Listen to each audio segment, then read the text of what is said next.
The moment I stepped foot into the deserted campus, an eerie chill ran down my spine. The world around me seemed to hold its breath, an imposing silence that was almost tangible. The once lively campus, teeming with students, was now a ghost town, its silence only broken by the occasional whisper of the wind. It was as if the very air was charged with anticipation, waiting for something, or someone.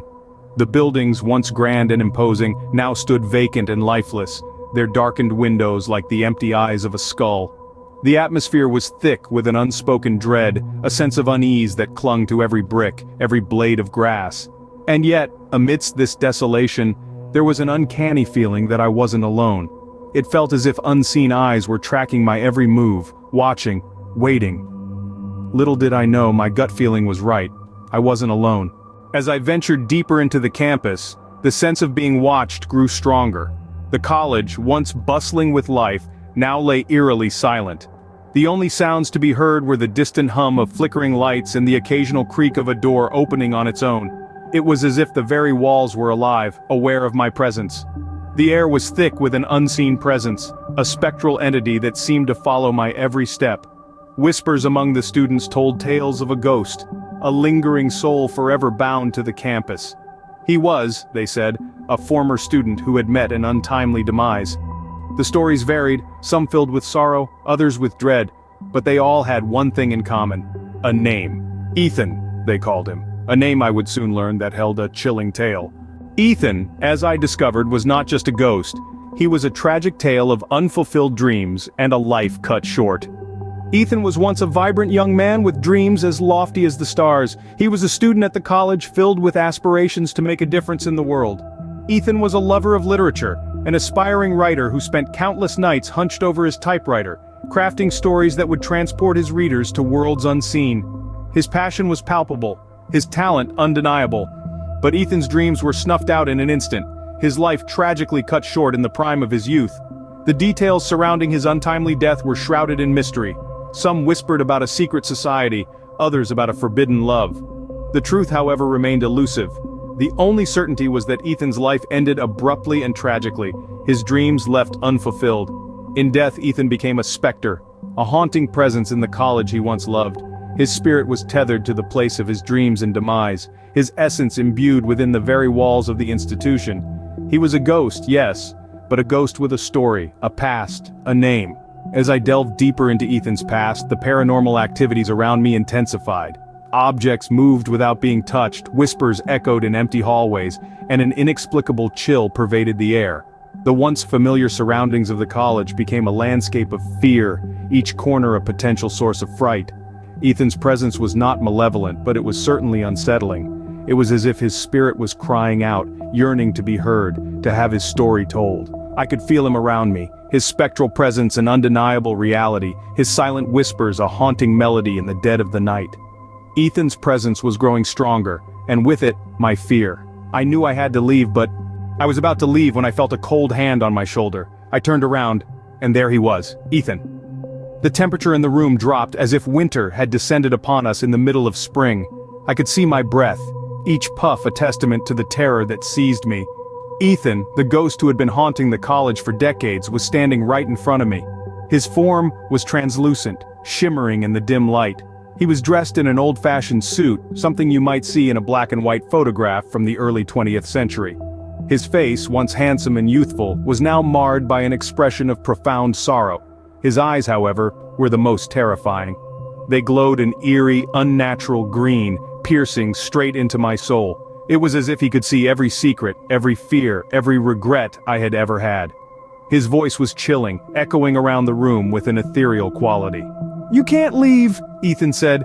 His words were a whisper, yet they carried the weight of a thunderous roar. "You can't leave, not yet."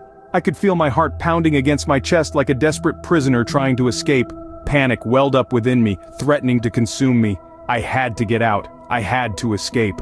With a burst of adrenaline, I wrenched myself from Ethan's icy grip. I stumbled towards the door, my legs feeling as if they were made of lead. I could hear Ethan's whisper echoing in my ears, his words a chilling mantra, "You can't leave, not yet." I reached the door, my hand shaking as I turned the knob. I threw it open and ran, my footsteps echoing loudly in the empty hallway. I didn't dare look back. I didn't want to see Ethan, didn't want to see those haunting green eyes. I ran, but as I looked back I saw Ethan standing there, his eyes filled with an eerie glow. "You can't leave," he whispered. "Not yet." Have you ever felt a presence around you that you couldn't explain? Imagine yourself as a regular college student navigating the hustle and bustle of campus life. You're juggling lectures, assignments, and social gatherings, with the occasional late-night cram session thrown in for good measure. It's a typical mundane routine. Yet amidst this everyday chaos there's an undercurrent of something different. Something you can't quite put your finger on. A chill that isn't from the air conditioning, a shadow that doesn't belong to any object. You shrug it off, attributing it to stress or lack of sleep. After all, what else could it be? But there's a name for this unseen presence, a name that will soon send shivers down your spine: Maya. She's been there all along, silently threading her spectral existence into the fabric of your life. Little did you know your life was about to take a turn into the realm of the supernatural. It began with whispers in the night, a cold touch on the skin, and a name: Maya. The student, nestled in the heart of academia, first experienced these peculiarities in his dormitory. The whispers were faint, barely audible, like a secret being shared in the wind. They echoed in the silence of the night, always when he was alone. A chill would accompany these whispers, a touch as cold as ice that trailed along his skin. He'd wake up, heart pounding, room as silent as the grave, the name Maya echoing in his mind. First he thought they were dreams, figments of his overworked mind. He'd laugh it off, attributing it to the stress of college, the late-night study sessions, the caffeine overdose. But the whispers persisted, the cold touch became more pronounced, and Maya grew louder. Dismissing the anomalies as stress-induced hallucinations, he continued his daily routine, unaware of the truth. As the days passed, the whispers grew louder, the touches colder, and the name Maya echoed in his mind. Our protagonist found himself drawn into the spectral enigma that was Maya. The whispers of her name were like a chilling wind, curling around the corners of his consciousness. Each utterance brought with it an icy finger that traced an unsettling path across his spine, as if trying to etch her existence into his very being. Maya, once a vibrant student, now a name synonymous with mystery and dread. Her life was cut short under circumstances so strange they seemed torn from the pages of a horror novel. A tale of a girl who disappeared one stormy night, her room left in disarray, her belongings untouched. No trace of her was ever found except for the chilling echoes of her laughter that sometimes rang through the vacant corridors. As our main character delved deeper into the mystery, he found himself ensnared by a growing fear, a creeping fascination. Maya was no longer just a name, she was a presence, a cold draft in a closed room, a soft whisper in a silent night. He could feel her everywhere, in the sudden shiver that ran down his spine, in the fleeting shadows that danced at the corner of his eyes. The more he knew about Maya, the more he felt her around him. The once familiar corners of the college now seemed haunted with her essence. The moon seemed to cast a spectral glow, and the wind seemed to carry her whispers. His world was slowly being consumed by the chilling presence of Maya, and with it, his sanity. The realization hit him like a cold wave. He was not merely haunted by the memory of a girl who was no more. He was being visited by her spirit. Maya was real as the cold dread that gripped him, as real as the whispers that echoed in the silence. The haunting presence of Maya was not a figment of his imagination but a lingering spirit trapped in the mortal realm. In a final chilling encounter he came face to face with Maya. The hushed dorm room was no longer a sanctuary, it was a stage for the macabre. The air grew icy, his breath visible in the moonlight streaming through the window. His heart pounded like a drum in his chest, every beat echoing the name, Maya. A figure began to form in the corner of the room, a silhouette that seemed to consume the darkness around her. It was Maya, the spectral figure, her pale face illuminated by an otherworldly glow. The room grew even colder, the silence broken only by the faint whisper of her name. As he looked into the void of her eyes, he felt a chill run down his spine. Her gaze was haunting, a reflection of her untold story. The horror of her presence was palpable, the suspense in the room almost unbearable. In the cold, silent night, he stared into the eyes of the spectral figure, her name finally having a face, Maya. The encounter with Maya left an indelible mark on the student's life. Things were never the same again. The once vibrant college corridors now echoed with an eerie silence, a constant reminder of the spectral encounter.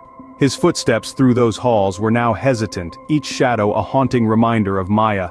Crammed lecture halls, previously a source of intellectual stimulation, now only served as a chilling reminder of the spectral presence he had encountered. His once lively outlook towards life, his ambitions, his dreams, all seemed to pale in comparison to the supernatural experience he'd had. His belief shook to the core. He found himself questioning everything he once took for granted. The world around him seemed different, far more complex and inexplicable than he'd ever imagined. This encounter had transformed him, made him see beyond the visible, beyond the known. Haunted by his experience, he left college, forever marked by the spectral touch of Maya and the chilling truth about the supernatural. Has a tale that chills the blood. Nestled in the heart of a quiet town, a beacon of knowledge, stands a college with a history as rich as it is haunting. For centuries, this institution has served as an academic haven, with generations of students walking its hallowed halls. But beneath the veneer of educational excellence, a spectral secret lurks. Rumors echo through the corridors, whispers of a ghost named Phantom that haunts the campus. Phantom, a spectral figure whose legend is as old as the college itself, has been a chilling companion to the institution's history. A specter that's become an integral part of the college lore, a spectral symbol of the school's chilling past. The tales of Phantom are not just idle chatter, for they are backed by a series of strange occurrences that have been reported over the years. Stories of unseen forces moving objects, of eerie sounds echoing in the dead of night, of chilling gusts of wind sweeping through closed rooms, and of spectral sightings that have left even the bravest of souls trembling. The students speak of Phantom with a mixture of fear and fascination. The faculty, though skeptical, can't dismiss the mounting anecdotes of inexplicable incidents. The staff, who've spent countless hours within the college walls, often share their own terrifying experiences. Phantom, it seems, leaves no one untouched. These unsettling anecdotes, these spectral sightings, these unexplained phenomena, they all point to something beyond our understanding, something that lurks in the shadows. They've become a part of the college's identity, a chilling reminder of the unseen world that exists alongside our own. But the most chilling tale is yet to come, the tale that would make you question everything. This is just the beginning. The truth behind Phantom's haunting presence, the spectral secret that has been tightly woven into the fabric of the college, is about to unravel. Prepare yourself for an unsettling journey into the heart of the unknown. The moon was full that night, casting long, eerie shadows across the deserted campus. It was a night unlike any other, a night that would forever be etched in my memory. I was alone in the library, engrossed in my studies, when an icy chill suddenly swept across the room. It was a cold that seeped into my bones, a cold that was not of this world. In the quiet stillness, I heard strange noises. At first, it was a faint rustling, like the whisper of a breeze through the pages of an old book.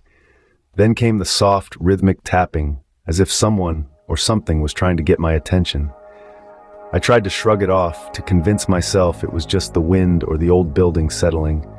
But deep down, I knew something was amiss. That was when I first sensed it. A presence, an entity that was both there and not there, a shadow lurking just beyond the periphery of my vision. The Phantom. The air thickened around me, heavy with an otherworldly energy that made my heart pound in my chest. The silence was deafening, cut through only by the erratic rhythm of my own breath. I felt a prickling sensation at the back of my neck, the universal sign of being watched. The fear was palpable, a living, breathing entity of its own. I dared not turn around, dared not face the being that I knew was there. Yet, in the deepest recesses of my mind, I knew I was not alone. I could feel its gaze upon me, could sense its chilling presence. It was an experience that defied all logic, all reason. The Phantom was there, in that room with me. That night, Phantom showed me something that still haunts me to this day. It was a glimpse into the unknown, a peek into the realm of the supernatural, a tale that would continue to send shivers down my spine long after the dawn broke and the Phantom vanished into the ether. I wish I could say that was the end of my encounters with the Phantom, but it was just the beginning. In the days that followed, the Phantom became an uninvited guest in my life, a shadow that lurked in the corners of my vision, a whisper in the wind that sent chills down my spine. It was as if the Phantom was playing a sinister game of hide and seek, leaving me cryptic clues and riddles, each more perplexing than the last. These clues, these breadcrumbs, led me down a twisted path, unearthing a dark secret that lay buried within the heart of the college. A secret so deeply entrenched, it was as if the very foundations of the college were built upon it. Every stone, every brick, every corner of this institution seemed to echo with the weight of this hidden truth. The Phantom's relentless presence began to consume me. Days blended into nights, and nights into days, in a ceaseless cycle of fear and paranoia. Sleep became an elusive dream, a luxury I could no longer afford. My mind was a whirlwind of questions, each one gnawing at my sanity, feeding my obsession to find answers. The very air around me seemed to grow dense with the Phantom's presence. Every creak of the wooden floors, every flicker of the lights, every rustle of the leaves outside my window became a haunting reminder of the Phantom's existence. My world revolved around it. The Phantom, the entity that had turned my life into a living nightmare. I tried to seek help, tried to share the burden of my terror with others, but who would believe such a tale? To them, it was just a story, a figment of an overactive imagination. But I knew the truth. I knew the Phantom was real. And then one night, Phantom revealed the truth, a truth so horrifying that it would change everything. The truth was worse than any ghost story, worse than any nightmare. The Phantom, a spectral entity that had been my guide, my tormentor, and my confidant, had finally unveiled the horrifying reality. There was a clandestine society within the college, hidden in the shadows, seeping into the very fabric of our campus life. A society that thrived on secrecy, their members concealed behind the facade of normalcy. They were our classmates, our friends, maybe even our professors. They were right in front of our eyes, yet we were blind to their existence. The society reveled in dark rituals, ones that would make your blood curdle. The rituals were not mere superstitions. They were a means to an end, a way to harness an unholy power. Power that was bestowed by the Phantom, a spectral entity born from their unhallowed practices. The price they paid for this power was steep, and it wasn't measured in currency or physical possessions. No, it was something much more sinister. It was their souls they traded, their humanity they sacrificed. The Phantom was a testament to their dark pact, bound to the college, bound to them. My shock was immeasurable, my horror uncontainable. The realization of the danger I was in dawned on me, a chilling sensation creeping up my spine. The Phantom wasn't the danger, it was a symptom of the real threat. The threat was from humans, from those we trusted, from the ones we called friends. It was like a ripple effect. Once you know the truth, you see the signs, the late-night gatherings, the cryptic symbols, the strange behavior. Everything started to make sense. It was a dark, twisted tapestry of deception and power, and I was caught right in the middle of it. But the worst was yet to come. The worst was what happened next. I wish I could say I was brave, that I faced the truth with courage, but I was terrified. The college halls, once filled with the vibrant hum of knowledge and youth, had become a labyrinth of dread, each corner hiding an unspeakable horror. My pulse echoed in my ears, a drumbeat of fear as I navigated the eerie silence, the Phantom's presence always a breath away. I remember the cold, the kind of cold that seeps into your bones, gnawing away at your sanity. I was running from the secret society that held the college in its sinister grasp, running from the Phantom that had become my relentless pursuer. The once familiar corridors twisted into a maze of shadows, the stone walls closing in, whispering tales of dread and despair. And then there was the confrontation, the final face-off with the Phantom. The chilling realization this was not just a figment of my imagination, but a very real entity. His presence was like a void, a hollow that sucked in all light and hope. That's when I understood. This wasn't just about survival, this was about redemption. There was a choice to be made, a horrifying choice. To confront the Phantom, to expose the secret society, to risk everything, or to remain silent, to become another forgotten soul in the college's tragic history. I chose the former. I chose to fight, to stand against the darkness. I chose to face the Phantom. But the truth, the horrifying truth, was that the Phantom was not an external entity. He was a manifestation of our own fears, our own guilt. We were the Phantom, we were the secret society, we were the horror. And then, in the dead of night, something happened. something that I never saw coming.